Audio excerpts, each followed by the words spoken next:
मैं एम अली आप सभी के लिए उर्दू के प्रैक्टिस सेट को लेके हाजिर हुआ हूं, जिससे आप लोग को यह अंदाज़ा हो जाएगा कि सीटेट में उर्दू में किस लेवल के क्वेश्चन पूछे जाते हैं और पैटर्न क्या होता है। सीटेट के पेपर की तरह इस प्रैक्टिस सेट में भी कुछ सवाल पैसेज के और कुछ सवाल पेडागोजी के होंगे। तो चलिए शुरू करते हैं। यहाँ पे आप लोगों को एक पैसेज दिख रहा होगा, इससे रिलेटेड कुछ सवालात आपको हल करने हैं। पहले हमें पैसेज पढ़ना होगा।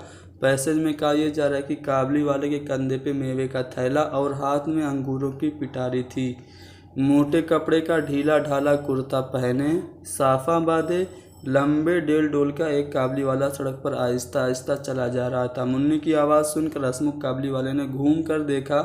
मुन्नी घबरा गई और उस काबली वाले को फाटक में आता देखकर अंदर भाग गई, इसलिए कि मुन्नी की माँ कहा करती थी कि काबली वाले बच्चों को थैले में डालकर ले जाते हैं।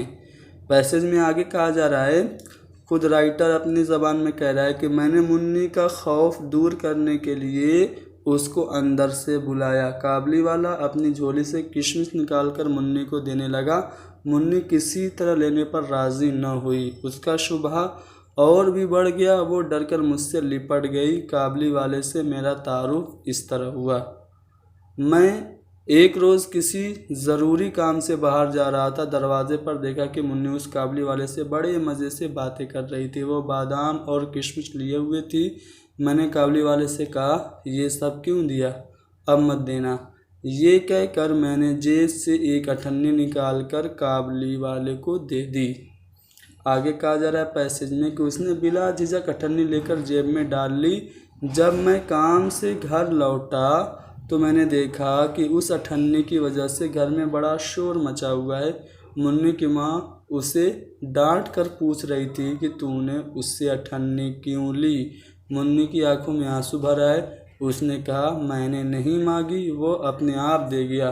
मैं मुन्नी को लेकर बाहर चला गया। मालूम हुआ कि ये काबली वाले का दूसरा फेरा नहीं था। वो रोज़ रोज़ घर आता था और पिस्ते बादाम देकर उसने मुन्नी से दोस्ती कर ली थी। ये था पैसेज। इससे रिलेटेड कुछ सवाल हैं। तारुफ के क्या मानी है? पहली बार जान पहचान को हम तारुफ कहते हैं, अंग्रेजी में इसको इंट्रोडक्शन कहा जाता है। दूसरा है दोस्ती का मुतजाद क्या होगा? आसान सा सवाल है, दुश्मनी होगा। अगला सवाल कि काबली वाले के कंधे पर था, तो काबली वाले के कंधे पे क्या था? मेवे का थैला था। चौथा वाला ऑप्शन सही है। मुन्नी काबले वाले को देखकर क्यों घबरा गई थी? मुन्नी काबले वाले को देख के इसलिए घबरा गई क्योंकि उसकी माँ ने उससे कहा था कि काबली वाले बच्चों को थैले में डालकर लेकर चले जाते हैं, तो इसीलिए वो घबरा गई क्योंकि उसको लगा कि काबली वाला उसे थैले में डालकर ले जाएगा। दूसरा वाला ऑप्शन सही है। अगला सवाल कि मुन्नी की माँ उसको किस बात पर डांट रही थी? क्या शोर करने पे, झूठ बोलने पे, काबली वाले की तरफ से अठन्नी लेने पर, या फिर स्कूल का काम ना करने पे? तो मुन्नी की माँ उसको इसलिए डांट रही थी क्योंकि काबली वाले की तरफ से मुन्नी ने अठन्नी ले ली थी। तीसरा वाला ऑप्शन सही है। अगला सवाल कि काबली वाला मुन्नी को अपनी झोली से क्या निकाल कर देता था? तो किशमिश निकाल कर देता था। आगे सवालात जो हैं वो पेडागोजी पे बेस्ड हैं, जिसमें पहला सवाल ये कि किसी की नकल न करके अपने उसलूब में लिखना क्या कहलाता है? तो इसको हम तख्लीकी कहते हैं, मौलिकता कहते हैं हिंदी में। अगला सवाल है कि कौन सा आमोसी इलाका गौर व फिक्र के अमल को बढ़ाता है? तो समझ जो है ना वो गौर व फिक्र के अमल को बढ़ाता है। अगला सवाल कि तलबा को दुनिया से मोहब्बत करने और पुरअमन मुस्तकबिल के तस्वुर को फ़रोग़ देने और एक दूसरे के ख्याल रखने की तरगीब देना कौन सी तालीम कहलाती है?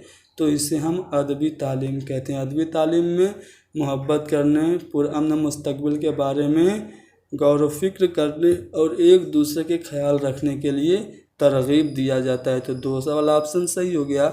अगला सवाल ये किसी दूसरे मतन से नामालूम अल्फाज के मानी तलाश करना क्या कहलाता है? तो ये आपका पढ़ना कहलाता है।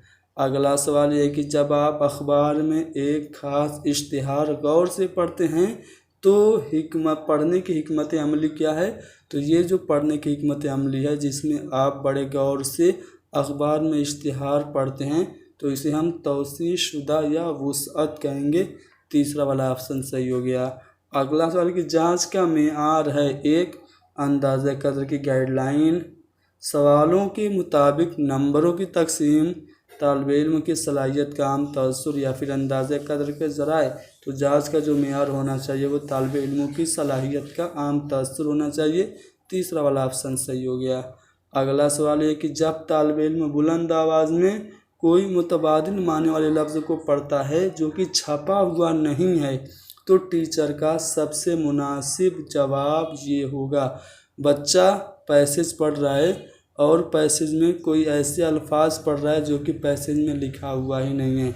जैसे बच्चा है करीम, पैसेज में लिखा हुआ है और बच्चा पढ़ रहा है कलीम। ठीक है, तो एज ए टीचर हमें क्या करना चाहिए?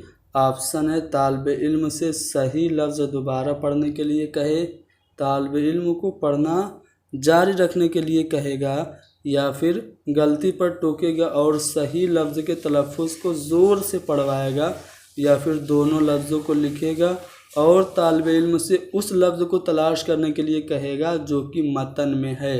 तो बच्चा करीम लिखा हुआ है लेकिन पढ़ रहा है कलीम, तो आप एज ए टीचर क्या करेंगे? दोनों अल्फाज सामने लिख देंगे और आप पूछेंगे कि अच्छा बताओ इन दोनों में पैसेज में क्या लिखा है, तो वो कहेगा करीम लिखा है, तो आप उससे कहेंगे कि आप कलीम पढ़ रहे थे। तो इस तरह से आप उसमें जो गलती है उसको दूर कर देंगे। चौथा वाला ऑप्शन सही हो गया। अगला सवाल ये कि अगर एक तालिब इल्म जिस्मानी, हिस्सी, ज़हनी कमज़ोरी या फिर सीखने की माजूरी की वजह से तालीम हासिल करने की अहलियत नहीं रखता, तो उसके लिए सिर्फ़ होगी कौन सी क्लास होगी? तो मखसूस ज़रूरियात की तालीम होगी। चौथा वाला ऑप्शन सही है। अगला सवाल कि तालिब इल्मों में मेटाकॉग्निटिव महारतों को फ़रोग़ देने के लिए सबसे अच्छा तरीका टीचर के लिए दर्ज इल्म में से कौन है? पहला ऑप्शन है तलबा को पढ़ने से कबल कुछ सवालात उनके मुताले की रहनुमाई के लिए देना। दूसरा है तलबा से नए लफ्ज़ों को दोहराएं या और उनको समझकर पढ़ने के लिए मुंतखब करें। तीसरा ऑप्शन है पढ़ने के दौरान ख़ुद सवाल करें। और चौथा है हर तालिब इल्म को तफ़हीम के सवालात के मौके फराहम करें। तो अगर आप चाहते हैं कि बच्चों में मेटाकॉग्निटिव महारतों की फ़रोग़ हो, तो आपको एज ए टीचर हर तालिब इल्म को तफ़हीम के सवालात करने का मौका देना होगा। चौथा वाला ऑप्शन सही है। अगला सवाल है कि गैर मामूली ज़हानत के इशारे हासिल होते हैं किन के ज़रिए? तो IQ टेस्ट के ज़रिए। IQ टेस्ट का फार्मूला आप लोगों को पता होना चाहिए। IQ बराबर MA/CA होता है और इंटू 100 होता है। ठीक है, जैसे एक बच्चे की अगर मेंटल एज आपकी 8 साल है और उसकी क्रोनोलॉजिकल एज यानी कि वास्तविक एज 5 साल है, तो आप उसका अगर IQ निकालेंगे तो कैसे निकालेंगे? इंटू 100 कर देंगे। 8/5 इंटू 100, और आप जब इसको सॉल्व करेंगे तो उस बच्चे की 160 IQ निकल जाएगी। तो IQ टेस्ट से ही हम गैर मामूल ज़हानत के इशारे हासिल करते हैं। पहला वाला ऑप्शन सही है। अगला सवाल है कि तामीरियत का नज़रिया जो रचनावादी विचार है वो क्या कहता है?